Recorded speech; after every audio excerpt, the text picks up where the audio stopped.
안녕하십니까. 할 수 있다 물리학원. 오늘은 가속도를 정량적으로 배워보겠습니다. 자, 먼저 가속도의 정의를 다시 한번 더 보면은 단위 시간 동안의 속도 변화량이라고 되어 있습니다. 가속도는 acceleration이니까 이제 A라고 표시를 할 거고요. 그러면은 여기 정의에 따라서 단위 시간이라는 이제 기준량이 분모로 갈 거고요. 속도 변화량이라는 비교되는 양이 분자로 갈 건데 속도 변화량이니까 델타 V라고 쓸 거고요. 가속도랑 속도니까 벡터량이니까 이렇게 화살표 표시를 할 겁니다. 그래서 이렇게 가속도가 정의가 될 거고요. 단위는 미터 퍼 세컨드 제곱이라고 했습니다. 그리고 속도에 대해서 시간으로 나눴기 때문에 가속도는 여전히 벡터량이기 때문에 당연히 가속도도 벡터량으로 취급을 해야 됩니다. 자, 그래서 이렇게 가속도의 정의가 되고요. 이 식을 조금 더 구체적으로 나타내면 V final 마이너스 V initial 이런 식으로 나타낼 수가 있습니다. 자, 그래서 등가속도 운동은 이제 가속도가 일정한 직선 운동이라고 이제 구체적으로 얘기할 수 있는데요. 가속도의 크기가 일정해야 되고요. 그 다음에 얘는 직선 운동을 해야 됩니다. 그래서 그때 예시가 이렇게 빗면에서 굴러 떨어지는 공같이 요 각도 시타가 일정하면은 가속도는 요거는 몰라도 됩니다. G 사인 스타로 이렇게 일정하거든요. 그래서 가속도의 크기도 일정하고 방향도 이렇게 빗면 아랫 방향으로서 일정한 이런 운동을 등가속도 운동이라고 합니다. 자, 그 다음에요. 가속도 공식의 해석, 요게 중요합니다. 자, 가속도 A는 T분의 델타 V 이런 식으로 되기 때문에 델타라는 의미를 조금 풀어서 쓰면은 V final 마이너스 V initial이 됩니다.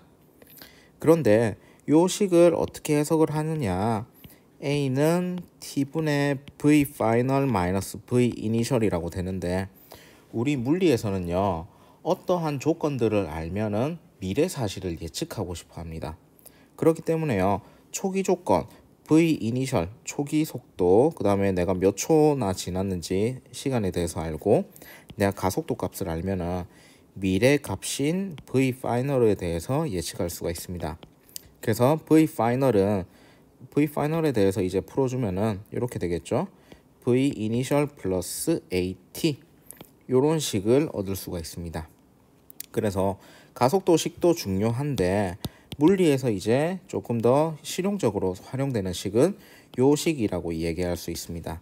왜 그러냐? 초기 조건들과 내가 몇 초나 지났을 때 이런 조건들을 알면 내가 미래를 예측할 수가 있기 때문에 그렇습니다. 그래서 앞으로 만날 여러 가지 문제들은 요 V 파이널에 대해서 구하는 그런 문제들을 많이 만날 수가 있을 겁니다. 자, 가속도 공식, 요 공식을 조금 더 해석을 하면은 수학에서 배운 등차 수열하고 거의 비슷하다고 봅니다. 등차 수열 보시면요. n번째 항을 예측하는데 초항을 알고 공차를 알고 몇 번째 항인지를 알면은 내가 n번째 항을 구할 수 있듯이 V final이라는 내가 나중 조건을 구하기 위해서 초기 속도를 알고 가속도 값이 여기에서 D랑 같죠. 그 다음에 T가 몇 번째 항이냐 요거랑 거의 비슷하죠.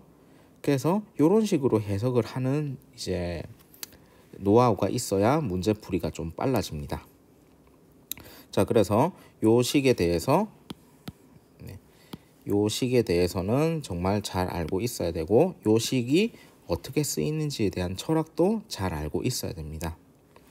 자, 그 다음에 마지막으로 이제 운동의 기술이라는 거, 디스크립션에 대해서 얘기해 보겠습니다.